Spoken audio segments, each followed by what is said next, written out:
नमस्कार। स्वागत है आपका TWC जीएस वर्ल्ड में। यदि आपने TWC जीएस वर्ल्ड को सब्सक्राइब नहीं किया है तो सब्सक्राइब TWC जीएस वर्ल्ड। आज हम इलाहाबाद हाई कोर्ट का एक बार फिर से जीएस का मॉक टेस्ट करेंगे और वो मॉक टेस्ट नंबर होगा 2 अंक का। वो यदि मैं मॉक टेस्ट नंबर 1 आपको अपलोड कर चुका हूँ, यदि आपने वो नहीं देखा है तो कृपया वो पहले करके उसे ही देख लीजिए। देखो, इसमें क्या होगा, इसमें जो भी आपको जीएस में मैं आपको 25 सवाल कराऊंगा। 25 सवाल तो आपको देखने ही है, लेकिन उनकी जो मैं एक्सप्लेनेशन देता हूँ उसको जरूर देखना है आपको, क्योंकि पता लगे कि डायरेक्ट सवाल ना आए, वो एक्सप्लेनेशन से आ जाए। तो उसका जरूर ध्यान रखना है पूरी तरीके से, तभी ये आपके लिए इंपॉर्टेंट होगा। वरना फिर तो ऐसे कैसे रह जाओगे, जैसे आज थे ऐसे ही कल रह जाओगे। तो इसलिए पूरा जरा इसे, जो टेस्ट होगा आपका, ये विषय पूरा ध्यानपूर्वक देखना। और यदि आपको इसकी पीडीएफ चाहिएगी तो आप टेलीग्राम ज्वाइन कर लें। टेलीग्राम का लिंक डिस्क्रिप्शन में नीचे दिया हुआ है। पीडीएफ के रूप में आपको, एक कंप्लीट डॉक्यूमेंट के रूप में आपको टेस्ट की पूरी पीडीएफ आपको वहां पर सेंड कर दी जाती है एवरीडे। तो वहां से आप डाउनलोड कर सकते हैं। अब ये जो टेस्ट होगा, देखो, होगा तो देखो सभी के लिए, वेरियस एग्जाम जितने भी होते हैं, लेकिन जो फोकस किया गया है वो सबसे ज्यादा इलाहाबाद हाईकोर्ट के ग्रुप सी, डी और स्टेनो पर किया गया। शुरुआत करते हैं इसकी बिना किसी देरी के। तो देखो, दास कैपिटल है, एक पुस्तक थी, दास कैपिटल। इसको किसने लिखा था, या ये इसका जो संबंध है दास कैपिटल का, वो अर्थशास्त्र से है। तो ये किसके द्वारा लिखित है? तो वो जो दास कैपिटल इस बुक पुस्तक लिखी गई थी, वो कार्ल मार्क्स के द्वारा लिखी गई थी। और ये कार्ल मार्क्स कौन थे? ये यूरोप के बहुत बड़े दार्शनिक थे। और यही समाजवाद सिद्धांत के, जो समाजवाद है उसके, या ये कह लो कि वैज्ञानिक समाजवाद है, उसी के ही जन्मदाता थे ये, कार्ल मार्क्स को ही।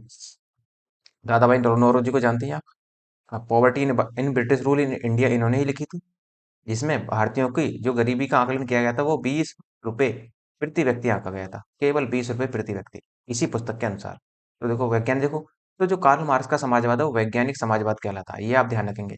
और इसी कार्ल मार्क्स से प्रभावित है लेनिन। तो लेनिन ने रूस में समाजवाद की स्थापना की थी।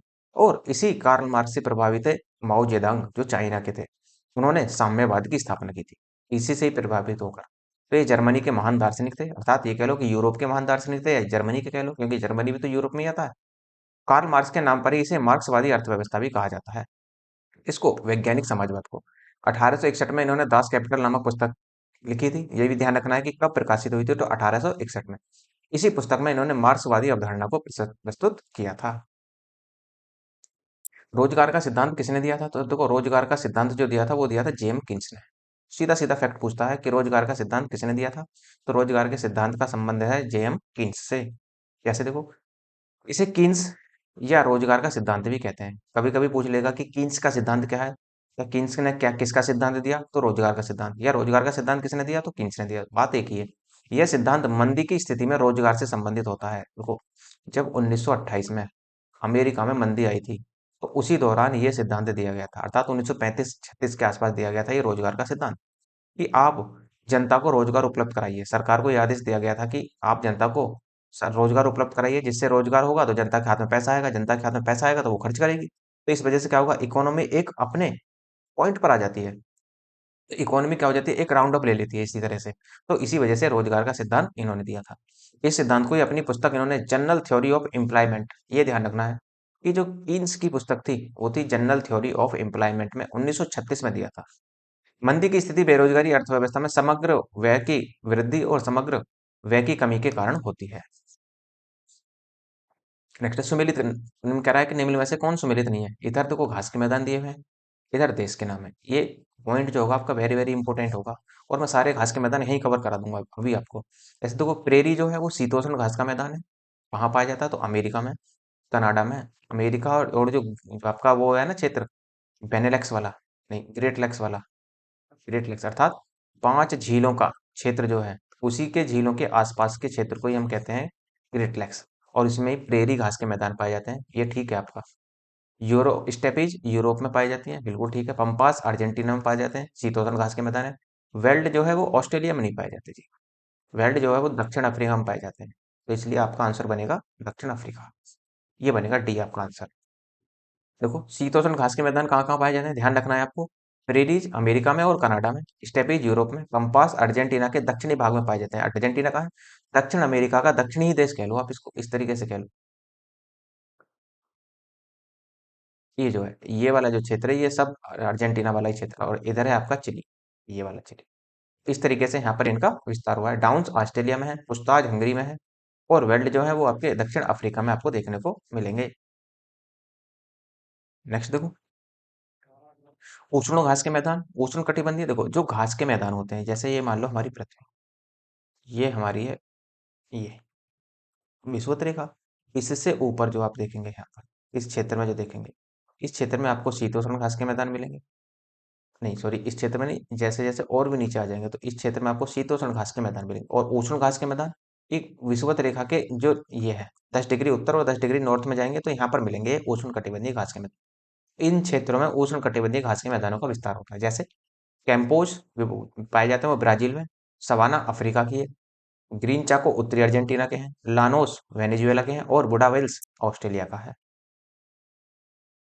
किस महासागर की लवणता सर्वाधिक है? तो लवणता का मतलब होता है किसमें ज्यादा नमकीन है, कौन सा पानी या किस समुद्र का पानी ज्यादा नमकीन है। तो ये जो लवणता है वो सबसे ज्यादा प्रशांत महासागर की है। फिर हम देख लेते हैं जरा इनका, देखो प्रशांत महासागर की जो लवणता है वो 45.77% है। ऐसे ही अटलांटिक महासागर की लवणता 22.53%, हिंद महासागर 20.34%, और आर्कटिक महासागर की जो लवणता है वो 3.5% है। इसका मतलब देखो इनका क्रम भी ऐसा ही है। सबसे बड़ा कौन? प्रशांत महासागर, उससे बड़ा उससे छोटा अटलांटिक, उससे छोटा हिंद महासागर, और सबसे छोटा आर्कटिक महासागर आपको देखने को मिलेगा। ये भी आप ध्यान रखेंगे, और लवणता के क्रम में भी ये इसी तरीके से रखे गए हैं। निम्नलिखित में से किस देश की स्थलीय सीमा भारत के साथ नहीं लगती? अब देखो स्थलीय सीमा की बात कर रहा है वो। अब आप जानते हैं कि भारत की जो स्थलीय सीमा है वो कितने देशों के साथ लगती है? 7 देशों के साथ। 7 देश कौन से हैं जी? वो देख लो जरा। ये हमारा भारत, तो इधर तो पाकिस्तान, इधर ऊपर अफगानिस्तान, इधर चाइना, इधर नेपाल, और ये आपका भूटान वाला क्षेत्र, ये आपका इधर म्यांमार, और ये बांग्लादेश। तो 7 देशों के साथ सीमा लगती है। अब देखो चाइना के साथ लगती है जी, म्यांमार के साथ, बांग्लादेश के साथ, बांग्लादेश, उसके बाद में Myanmar, Myanmar sorry Maldives, Maldives के साथ जो हमारी सीमा लगती है वो जलीय सीमा लगती है, ना कि स्थलीय सीमा। तो ये आपका डी आंसर होगा। इधर भी आप देख सकते हैं मैप में भी, इधर पाकिस्तान है, अफगानिस्तान है, और चाइना इधर है, नेपाल इधर है, भूटान ये है, और म्यांमार, और उसके बाद में बांग्लादेश। ये पूरी स्लाइड में आपको शेयर कर दूंगा, इसको जरा ध्यान से देख लेना। सब कुछ है कि कितने देश, देखो यहाँ पर भारत के कितने राज्य किन किन राज्यों से कितनी सीमा बनाते हैं, शॉर्ट में लिखा हुआ है सब कुछ यहाँ पर। और भारत का क्षेत्रफल कितना है, जैसे 32,87,263 वर्ग किलोमीटर। तो स्थलीय सीमा जलीय सीमा सारी आपको यहीं मिल जाएगी देखने को, तो पढ़ लेना जरूर इसको। भारत में कौन सी भू आकृति सर्वाधिक मात्रा में पाई जाती है? तो भारत में जो सर्वाधिक मात्रा में पाए जाते हैं वो सर्वाधिक भारत में जो है वो मैदानों का विस्तार है। अभी देखो जरा मैप द्वारा कैसे, वो इस तरीके से देखो, ये आप देख रहे हैं, ये वाला जो ग्रीन जो क्षेत्र आपको देख रहे हैं, ये सब के सब कैसे हैं, ये सब के सब मैदानी क्षेत्र है। और सबसे ज्यादा जो विस्तार हुआ है मैदानों का विस्तार, वो आप देखते हैं, आप पंजाब से ले लो और पश्चिम बंगाल तक चले आओ, पश्चिम बंगाल तक क्या असम तक चले आओ आप यहाँ पर। तो मैदान जो है सर्वाधिक मात्रा में 43% भारत के क्षेत्र पर फैले हुए हैं। उसी तरीके से पठार है, ये आपका पूरा पठारी क्षेत्र है दक्षिण भारत का, ये से लगभग 28% है। उसी प्रकार से देखें तो पर्वत जो है वो लगभग 11% है। ऐसे ही आप पहाड़ी देखें तो पहाड़ियों का जो विस्तार है 18% है। तो इस तरीके से आप ध्यान रखना है कि पहले आएंगे मैदान आपके, फिर पठार आएंगे, और फिर आएंगे उसके बाद में आपकी पहाड़ी, और दैट इज पर्वत। इस तरीके से आप इनका विस्तार देखेंगे। निम्नलिखित में से भारत की सबसे उत्तरी पर्वतीय श्रेणी कौन सी है? देखो उत्तरी पर्वतीय श्रेणी का मतलब होता है, देखो उत्तरी पर्वत श्रेणी तो होती है आपकी काराकोरम। जैसे आप देखते हैं ना, यदि मैं उत्तर का ही मैप बनाने का प्रयास करूं आपको, इस तरीके से देखें तो ये आपकी KLJ, काराकोरम, लद्दाख और जास्कर। तो ये आपकी इस भारत की सबसे उत्तरी श्रेणी है। जैसे ऐसे देखो उसको, इसे ये जो श्रेणी आप देख रहे हैं ये आपकी काराकोरम है, इसी काराकोरम श्रेणी पर ही है K2, गॉडविन ऑस्टिन, इसी काराकोरम श्रेणी पर ही मिलेगी आपको। उसके बाद में लद्दाख श्रेणी है उसके नीचे, फिर आप आएंगे तो उसके नीचे है जास्कर श्रेणी, और फिर उसके नीचे आएंगे तो PDS, हाँ पीर पंजाल श्रेणी ये है, धौलाधार श्रेणी ये है, और आपकी शिवालिक श्रेणी ये है। तो इस तरीके से देखेंगे आप। तो ध्यान रखना है कि भारत की सबसे उत्तरी पर्वत श्रेणी कौन सी है? काराकोरम। इसे KLJ से याद रखना, KLJ, PDS। इसे भी याद ना रख पाओ तो कम से कम इन तीनों को तो याद रख ही लेना, KLJ PDS, या KLJ से याद रख लेना काराकोरम, लद्दाख और जास्कर। सेवाराय पहाड़ियों का विस्तार भारत के किस राज्य में है? तो सेवाराय पहाड़ियां जो मिलेंगी आपको, वो मिलेंगी भारत के तमिलनाडु के राज्य, भारत के जो तमिलनाडु राज्य है भारत का, उसमें आपको यहाँ पर देखने को मिलेगी। तो देखो इसमें भी कुछ और पहाड़ियां दिखा देता हूँ मैं आपको, जैसे यहाँ पर देखो, ये है आपकी सेवरा, ये जो देख रहे हैं आप, ये तमिलनाडु का क्षेत्र है पूरा, ये वाला। तो ये है आपकी सेवराय पहाड़ी। जावेदी पहाड़ी भी तमिलनाडु की है, पंचमलाई पहाड़ी भी तमिलनाडु की है ही, और जो आपके पालिनी पहाड़ी देख रहे हैं, पालिनी पहाड़ी भी आपको तमिलनाडु में ही मिलेगी। और जो इलायची पहाड़ी है, इलायची पहाड़ी का जो विस्तार है वो तमिलनाडु और केरल दोनों में देखने को मिलेगा। ऐसी डोडा बेट्टा है, डोडा बेट्टा ये नीलगिरी की है। नीलगिरी की सबसे ऊंची चोटी है डोडा बेट्टा। बाबा बुदन पहाड़ी यहाँ है जहाँ पर कॉफी मिलती है, यहाँ पर मतलब कॉफी काफी मात्रा में उगाई जाती है, बाबा बुदन पहाड़ी। तो इस तरीके से आप यहाँ पर देख सकते हैं। एशिया और यूरोप की सीमा का निर्धारण कौन करता है? इंपॉर्टेंट सवाल है, कॉन्सेप्चुअल सवाल है। यदि आपके दिमाग में माइंड में मैप पूरा सजा बसा है वर्ल्ड का, तो आप इसका आंसर आसानी से कर सकते हैं। लेकिन यदि आपने रट्टा मार रखा हो, या फिर यदि मैप से आपको समझ नहीं है मैप की, तो इस सवाल का आंसर देना थोड़ा कठिन हो जाएगा। जैसे देखो, कौन कौन निर्धारित करते हैं? यूराल पर्वत करता है, वोल्गा नदी भी करती है, और कैस्पियन सागर भी करते हैं। जिसका मतलब आंसर जो बनेगा आपका प्रयुक्त सभी बनेगा। जैसे यहाँ देखो, ये है यूरोप की सीमा, ये आपकी यूरोप और एशिया की सीमा जो आप यहाँ पर देख रहे हैं, ये वाली इस तरीके से निर्धारित होता है। अब देखो यहाँ पर यूराल पर्वत ये है, यूराल पर्वत निर्धारित कर रहा है। यूराल पर्वत से ही वोल्गा नदी निकली है, ये आपकी वोल्गा नदी है, और वोल्गा नदी अपना पानी जो गिराती है वो कैस्पियन सागर में गिराती है। ये तो इसका मतलब यूराल पर्वत भी सीमा निर्धारित कर रहा है, वोल्गा नदी भी, कैस्पियन सागर भी, और ये जो है काला सागर, कैस्पियन सागर और काला सागर ये भी है। इधर काला सागर है तो काला सागर भी सीमा निर्धारित करता है। उसके बाद में ये जो सीमा मिल जाती है, ये जाकर मिल जाती है भूमध्य सागर में। तो इस तरीके से निर्धारण होता है इनकी सीमाओं का। ठीक, तो ध्यान रखेंगे, यूरोप और एशिया की सीमा निर्धारण में यूराल पर्वत, वोल्गा नदी, कैस्पियन सागर, काला सागर अपनी महत्वपूर्ण भूमिका निभाते हैं। निम्नलिखित में से कौन सा स्थल रुद्र देश है? देखो, स्थल रुद्र देश क्या होते हैं? पहले तो ये देखो, स्थल रुद्र देश वो देश होते हैं जो जिनकी सीमाएं किसी समुद्र से नहीं लगती। जिन देशों की सीमा समुद्र से नहीं लगती, स्थल रुद्र देश उन्हें कहा जाता है। याद रहेगा, ध्यान रखना है कि वे देश जिनकी सीमा समुद्र से नहीं लगती, अर्थात किसी देश से ही लगती हैं, वही आपके स्थल देश कहलाते हैं। देखो, चाइना की सीमा समुद्र से लगती है, रसिया की सीमा समुद्र से लगती है, और जापान तो पूरा ही समुद्र में है क्योंकि द्वीप के रूप में है। और एक बचा आपका मंगोलिया। जैसे तरह देखो, मैप देखो इसका, ये है हमारा एशिया। एशिया में आप देख रहे हैं, ये है हमारा चाइना, ये इस तरीके से चाइना, यहाँ तक चाइना चला गया। तो ये है समुद्र इधर, तो ये इसमें समुद्र के साथ सीमा लगती है चाइना की। उसी तरीके से ये रसिया, पूरा ऊपर का जो क्षेत्र है ये वाला, ये क्षेत्र आपका रसिया का है, तो रसिया की सीमा भी लगती है। अब आप यहाँ पर देखो मंगोलिया को, ये है आपका मंगोलिया। क्या मंगोलिया की सीमा किसी के साथ लगती है? मंगोलिया की सीमा किसी भी समुद्र के साथ नहीं लगती, तो इसलिए स्थल रुद्र देश कहलाए। और जापान ये है आपका, जापान तो पूरा ही समुद्र में है, ये ब्लू कलर का दिखाई दे रहा है, ये आपका समुद्र ही है। अब आप देखो, क्या मंगोलिया ही केवल स्थल रुद्र देश है? नहीं, डेफिनेशन ध्यान रखनी है कि वे देश जिनकी सीमाएं समुद्र के साथ नहीं लगती स्थल रुद्र देश कहलाते हैं। जैसे नेपाल, नेपाल की सीमा भी नहीं लगती, भूटान, भूटान की सीमा भी लगती है, ऐसी कजाकिस्तान है। तो ये जो देश है आपके, तो मैप निकालेंगे तो थोड़ा सा आपको आइडिया लगेगा कि हाँ, कौन कौन सा देश स्थलुद्र है, कौन सा देश स्थलुद्र नहीं है। नेक्स्ट है भीमबेटका किसके लिए प्रसिद्ध है? तो भीमबेटका की जो गुफाएं हैं वो किसके लिए प्रसिद्ध है? वो गुफा के चित्र, शैल चित्र के लिए प्रसिद्ध है, भीमबेटका की गुफाएं। अगर देखो, इन गुफाओं में जीवन के विविध रंगों को पेंटिंग रूप से उकेरा गया है, जिनमें हाथी, सांभर, हिरन आदि के चित्र भी मिलते हैं। अब तक लगभग 700 शरणार्थी स्थलियों की पहचान की जा चुकी है। अर्थात जो शरणार्थी स्थल होते हैं भीमबेटका में, ऐसे स्थलों की यहाँ पर 700 की यहाँ पर खोज की जा चुकी है। इनमें 243 भीमबेटका, या ये कह लो कि भीमबेटका में अब्दुल्लागंज से पायसेन तक समूह में पाए जाते हैं, तथा 178 लाखा जुआरा समूह में स्थित हैं। इससे सर्वाधिक शैलाश्रय 500 प्राप्त हुए हैं। शैलाश्रय का मतलब होते हैं जो, जहाँ पर पत्थर के बनते हैं, जहाँ पर आश्रय जो होता है ना, आश्रय जो दिया जाता है पत्थर के आसनों पर दिया जाता है, वही आपके शैलाश्रय कहलाते हैं। नेक्स्ट है, कौन सुमेलित नहीं है? जैसे देखो, ये संप्रदाय दे दिए इसने, संप्रदाय सारे के सारे संप्रदाय जो है शिव से संबंधित है। अब ये देखना है कि कौन सा संप्रदाय किससे संबंधित है। ठीक, जैसे शिव से संबंधित या शैव धर्म से संबंधित अनुयायियों को क्या कहा गया था? नैनार। और विष्णु से संबंधित कहा गया था अलवार। ये ध्यान रखना है आपको। तो पशुपत संप्रदाय की जो स्थापना की थी वो लकुलस ने की थी, ये ठीक है आपका। कापलिक संप्रदाय की स्थापना वो भी भैरव ने की थी, ये भी ठीक है। लिंगायत संप्रदाय की स्थापना एकांत रमैया ने की थी।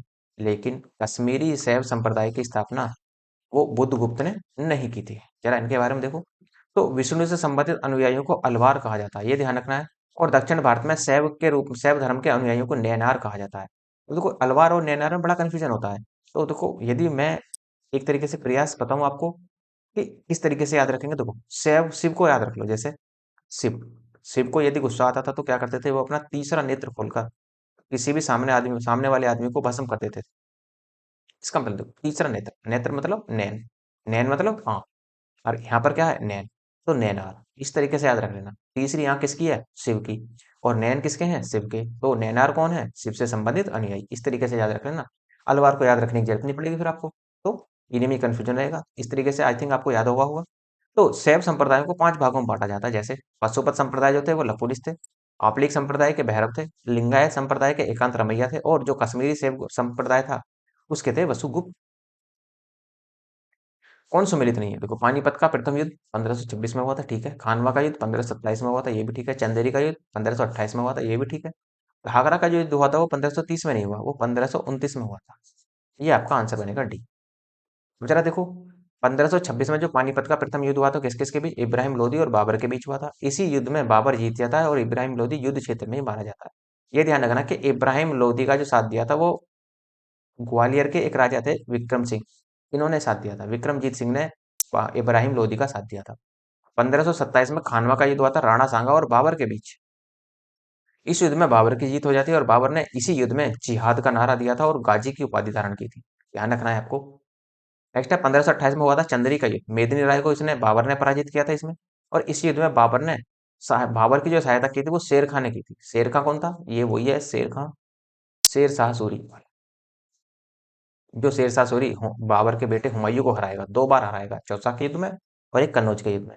1529 में घाघरा के युद्ध में बाबर ने महमूद लोदी को पराजित कर दिया, पूर्ण रूप से पराजित कर दिया यहाँ पर। और यह युद्ध जल और थल दोनों पर लड़ा गया था। तो पूछ सकता है कि भारत का पहला ऐसा युद्ध कौन सा था जो जो जल और थल दोनों पर लड़ा गया था, तो ये आपका घाघरा का युद्ध था। महमूद लोदी था ये, महमूद लोदी जो था ये अफगान था ये, और ये इसी के वंश था, लोदी वंश से ही संबंधित था। जो पानीपत के प्रथम युद्ध में इब्राहिम लोदी मारा गया था उसी वंश से संबंधित था। 1530 में बाबर की मृत्यु हो गई, बाबर को आराम बाग में दफनाया गया। लेकिन बाद में जब इसकी बाबरनामा पढ़ी गई, इसकी आत्मकथा थी बाबरनामा, वो पढ़ी गई, तो उसमें लिखा हुआ था कि मुझे काबुल में दफनाया जाए। तो बाद में इसे यहाँ से आराम बाग से खोदा गया और फिर काबुल में जाकर इसको दफना दिया गया। निम्नलिखित में से कौन सुमेलित नहीं है, तो कर्नाटक का द्वितीय युद्ध 1749 से 56 तक हुआ था, ये ठीक है। कर्नाटक का तृतीय युद्ध 1756 से 63 तक हुआ था, ये भी ठीक है। कर्नाटक का प्रथम युद्ध 1746 से 48 तक हुआ था, ये भी ठीक है आपका। देखो ये ध्यान रखना है कि आंसर तो आपका डी बनेगा। कर्नाटक में केवल 3 ही युद्ध हुए थे, चौथा युद्ध हुआ ही नहीं, तो इसलिए आंसर क्या है, ये। तो ये तो आपको वैसे ही घुमाने के लिए दिया गया है कि हाँ इस तरीके का हुआ होगा। यदि आपको पता था कि कर्नाटक में 3 ही युद्ध हुए थे तो आप इसका आंसर डायरेक्ट भी लगा सकते थे। जरा देखो, कर्नाटक का प्रथम युद्ध 1740 से 48 के बीच हुआ। इसमें क्या हुआ था, देखो कर्नाटक के तीनों युद्ध जो हुए थे वो फ्रांसीसी और अंग्रेजों के बीच हुए थे। तो पहले युद्ध में तो फ्रांसीसी जीत जाते हैं, और फ्रांसीसियों का जो गवर्नर था वो था डुप्ले, ये यहाँ पर डुप्ले था। और इसी में ये जो प्रथम कर्नाटक युद्ध जो उसकी जो समाप्ति होती है वो एक्सला चैपल की संधि पर होती है, ये ध्यान रखना है कि प्रथम कर्नाटक युद्ध में कौन सी संधि हुई थी, तो एक्सला चैपल की। और द्वितीय कर्नाटक युद्ध 49 से 56 तक हुआ, इसमें फ्रांसीसी हार जाते हैं, और युद्ध जो समाप्त होता है वो पांडिचेरी की संधि पर समाप्त होता है। उसी तरीके से कर्नाटक का तृतीय 56 से 63 तक चला, इसी को सप्तवर्षीय युद्ध भी कहा जाता है, ध्यान रखना। सप्तवर्षीय युद्ध पेरिस की संधि पर समाप्त होता है। 1857 की क्रांति के समय इलाहाबाद का नेतृत्व किसने किया था, तो 1857 की क्रांति के समय जो इलाहाबाद का नेतृत्व कर रहे थे वो कर रहे थे आपके लियाकत अली, पहला आंसर लगेगा। तो इस तरह के जो पॉइंट है जरूर ध्यान रखना, क्योंकि ये बड़े ही इंपॉर्टेंट होते हैं, कभी ना कभी यहाँ से सवाल अक्सर निकलते हैं। जैसे और देखो, ग्वालियर में लक्ष्मीबाई और तात्या टोपे ने इसका नेतृत्व किया था, इलाहाबाद में और बनारस में लियाकत अली ने किया था, फैजाबाद में अब्दुल्ला ने किया था, बरेली में खान बहादुर खान ने किया था, जगदीशपुर में वीर कुंवर सिंह इंपोर्टेंट है और अमर सिंह ने किया था। जगदीशपुर आपका बिहार में पड़ता है। कश्मीर का, कश्मीर में जो किया था वो गुलाब सिंह ने, और पानीपत अर्थात पानीपत हरियाणा में जो किया था वो वली कलंदर के इमाम ने किया था।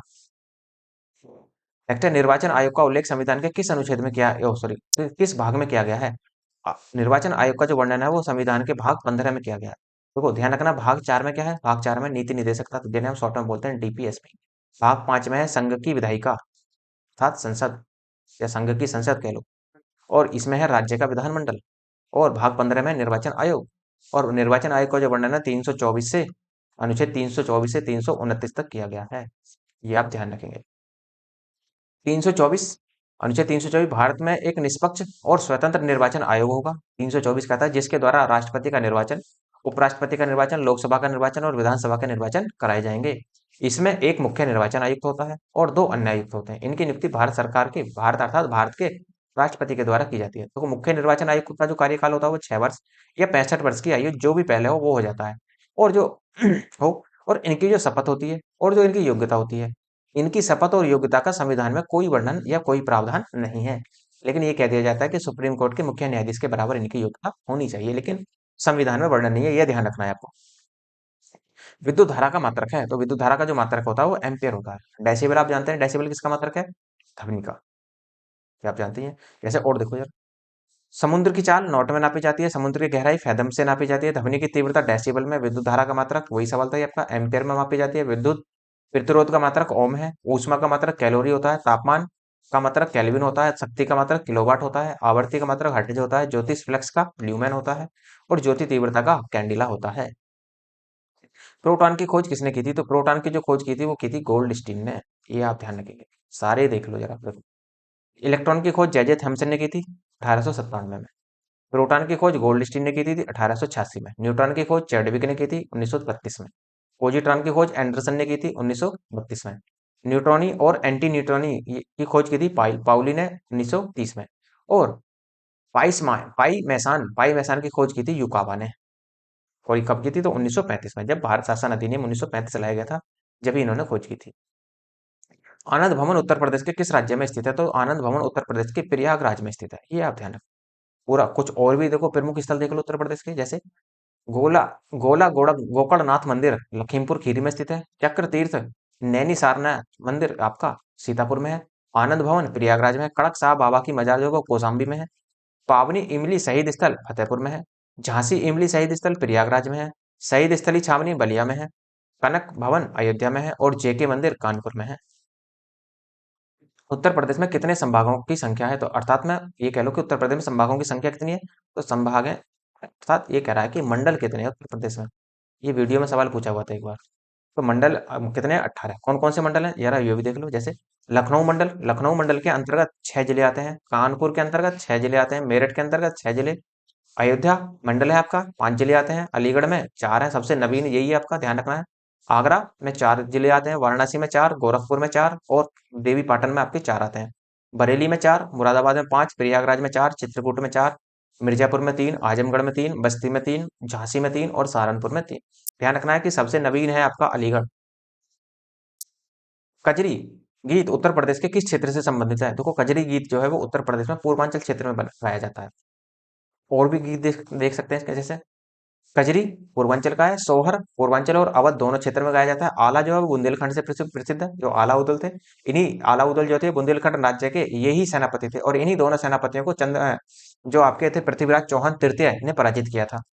इसरी फाग जो है वो बुंदेलखंड से प्रसिद्ध है।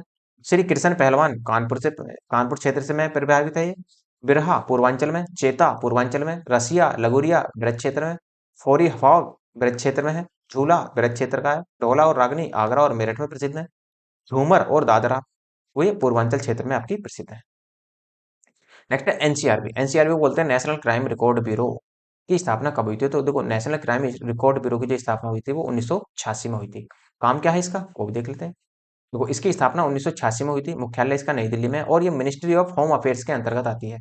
इसकी स्थापना राष्ट्रीय पुलिस आयोग 1977-81 के तहत और गृह मंत्रालय की टास्क फोर्स 1985 की सिफारिशों के आधार पर की गई थी। अब देखो, जो एनसीआरबी है जो डेटा कलेक्ट करती है, पूरे भारत में डेटा कलेक्ट करने का कार्य है कि कितने रेप के केस आए हैं, कितने रेप हुए हैं भारत में और कितने सुसाइड किए हैं, कितने लोगों ने सुसाइड किए भारत में, ये सबका रिकॉर्ड रखते हैं यहाँ पर।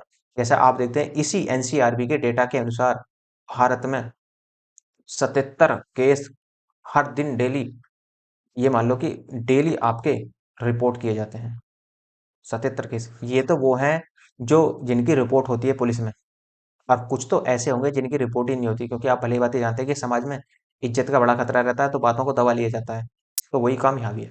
ऐसे ही ये जो सुसाइड होते हैं, सुसाइडों के केसों की बहुत ज्यादा संख्या है और जो सबसे ज्यादा सुसाइड करते हैं लोग बाग वो करते हैं महाराष्ट्र में, ये ध्यान रखना है। और यदि केंद्र शासित प्रदेशों की बात की जाए तो केंद्र शासित प्रदेश में दिल्ली, दिल्ली में सबसे ज्यादा सुसाइड करते हैं लोग बाग। तो ये ध्यान रखना है आपको डेटा। भारत में जीएसटी दिवस कब मनाया जाता है? तो 1 जुलाई को जीएसटी दिवस मनाया जाता है। कैसे? देखो, 122वां बिल लाया गया था 2014 में, लेकिन 2016 में इसे इम्प्लीमेंट किया गया था। और जो संविधान में संशोधन हुआ था, ये ध्यान रखना है कि कौन सा संविधान, 101 रुपए का कन्यादान किया गया था, ये ध्यान रखना, इस तरीके से याद रख लेना। तो जीएसटी जो पूछ लेगा कि जीएसटी के लिए संविधान संशोधन कौन सा हुआ था, तो 101वां संविधान संशोधन हुआ था। और इसे पावर जो मिली हुई है वो अनुच्छेद 246 ए के तहत मिली हुई जीएसटी को पावर, और इसीलिए से 1 जुलाई को जीएसटी दिवस मनाया जाता है। आजादी के बाद पहली जनगणना, ये पहली जनगणना पहला जनगणना अधिनियम कब लाया गया था? आजादी के बाद जो पहला जनगणना अधिनियम लाया गया था वो आपका 1948 में लाया गया था। ये आप ध्यान रखना, क्योंकि 1947 में 15 अगस्त 1947 को आजाद हो जाते हैं, तो जस्ट 1 साल बाद ही आपका जनगणना अधिनियम आ जाता है। देखो, इसे कौन कंडक्ट कराता है जनगणना को? तो कंडक्ट कराते हैं इसे register general and census of India करवाते हैं। मिनिस्ट्री ऑफ होम अफेयर्स के अंतर्गत आती है, अर्थात होम मिनिस्ट्री के अंतर्गत आती है, जिसके वर्तमान में जो मंत्री हैं वो हैं आपके अमित शाह जी। जनगणना अधिनियम 1948 में लाया गया था। 2011 की जनगणना जो थी वो 15वीं जनगणना थी। अब जो हो गई वो आजादी के बाद कौन सी है? आजादी के बाद ये 7वीं जनगणना है। लेकिन जो वर्तमान अब जो चलेगी 2021 में, क्योंकि कोरोना के कारण नहीं हो पाई, अब चल रही है जनगणना, तो वो 2021 की ही मानी जाएगी। तो वो कौन सी होगी? वो 16वीं जनगणना होगी। और जनगणना का जो उल्लेख किया गया है वो ऋग्वेद में भी मिलता है, ये भी ध्यान रखना है। अर्थशास्त्र में भी जनगणना आय का वर्णन आईने अकबरी में किया गया है। उसी तरीके से पहली बार जनगणना 1830 में ढाका में हेनरी वॉल्टर ने करवाया था, मेन रूप से, ये ध्यान रखना है। लेकिन मेनली हम कब से मानते हैं? 1881 से मानते हैं उसको भी। उसके बाद में भी 1885 से 1865 से 1872 के बीच कराया गया था, ये जो कराया गया था लगभग। और 1872 में लॉर्ड मेयो ने पहली जनगणना करवाई थी। इसको श्रेय नहीं जाता, क्योंकि ये पूरी तरीके से फेल हो गई थी। लेकिन फेल तो ये भी हो गई थी, लेकिन ये अस्थायी रूप से फेल हुई थी। लेकिन जो मेन काम चलता है जनगणना का लगातार, अब से 1881 से लेकर अब तक नियमित रूप से जनगणना की जा रही है। और ये 1881 में जनगणना प्रारंभ हुई थी लॉर्ड रिपन के द्वारा। इन्होंने ये जनगणना करवाई थी। और यह जनगणना जो होती है डब्ल्यू सी प्लोविडन ने करवाई थी, ये भी ध्यान रखना है। ब्रिटिश में भारत जनगणना जम्मू और कश्मीर में नहीं हुई थी। ब्रिटिश में, जब ब्रिटिश शासन था उस समय भारत जम्मू कश्मीर में जनगणना नहीं होती थी। वैश्विक सतत विकास रिपोर्ट 2022 के अनुसार भारत कौन से स्थान पर है? तो वैश्विक सतत विकास रिपोर्ट में भारत का जो स्थान है वो 120वां। आंसर बनेगा आपका इसका डी। जैसे देखो, इस रिपोर्ट में भारत का स्थान पिछले वर्ष तो जो था, एक सॉरी थोड़ा गड़बड़ होगी यहाँ पर। नहीं, 1 मिनट जरा, ये जो है आपका 120 नहीं है, 121 है। अब देखो, इस रिपोर्ट में भारत का स्थान 121 है। पिछले वर्ष भारत का स्थान जो था वो 120वां था। पहला स्थान इसमें जो इस रिपोर्ट में आया वो फिनलैंड का, दूसरा स्थान डेनमार्क का, और तीसरा स्वीडन का, और अंतिम स्थान पर इसमें सूडान है। सूडान अफ्रीका का देश है। और जो फिनलैंड है, डेनमार्क और स्वीडन है, ये यूरोप के देश है। इसे एस इसे SDSN अर्थात सतत विकास समाधान नेटवर्क के द्वारा जारी किया जाता है, ये भी ध्यान रखना है आपको। और इस बार इसमें 163 देशों को शामिल किया गया था। देखो, ये तो हो जाता है आपका टेस्ट। टेस्ट आपका फिनिश हो जाता है, और ये आपका दूसरा टेस्ट था जो आपको फिनिश करवाया। ध्यान रखना है आपको, एक्सप्लेनेशन जरूर सुननी है। और यदि आपको इसकी पीडीएफ चाहिए तो देखो, पीडीएफ आपको दोनों ही फॉर्म में मिल जाएगी। आपको पीपीटी के रूप में मिल जाएगी, और पीडीएफ आप जो है आपके डॉक्यूमेंट के फॉर्म में मिल जाएगी आपको। आप दोनों में से कोई भी एक या तो व्हाट्सएप ज्वाइन कर लेना या टेलीग्राम, दोनों में से कोई भी एक ज्वाइन कर लेना। दोनों का लिंक डिस्क्रिप्शन में नीचे दिया गया है, ये ध्यान रखना है। और कमेंट के माध्यम से बताना है आपको कि लेक्चर कैसा लगा। आप अपना फीडबैक जरूर शेयर किया कीजिए। आप बिल्कुल भी शेयर नहीं करते फीडबैक को। आप फीडबैक नहीं देंगे तो कैसे पता लगेगा आपके मन में क्या है? तो आप अपने विचार रख सकते हैं, जो आपको अच्छा लगता है, सुदूर लगता है, जिस तरीके से जो आप इसमें बदलाव भी चाहते हैं, किसी भी तरीके का बदलाव चाहते हैं, कुछ भी चाहते हैं, वो आप मेल के माध्यम से बता सकते हैं, या आप कमेंट के माध्यम से भी मुझे बता सकते हैं। तो या तो कमेंट कर दीजिए, तो या फिर मेल के माध्यम से बता दीजिए, तो वहाँ भी आपको समाधान कर दिया जाएगा। और यदि आपको लगता है लेक्चर अच्छा है तो लाइक कीजिए, शेयर कीजिए और सब्सक्राइब करना ना भूलें। धन्यवाद।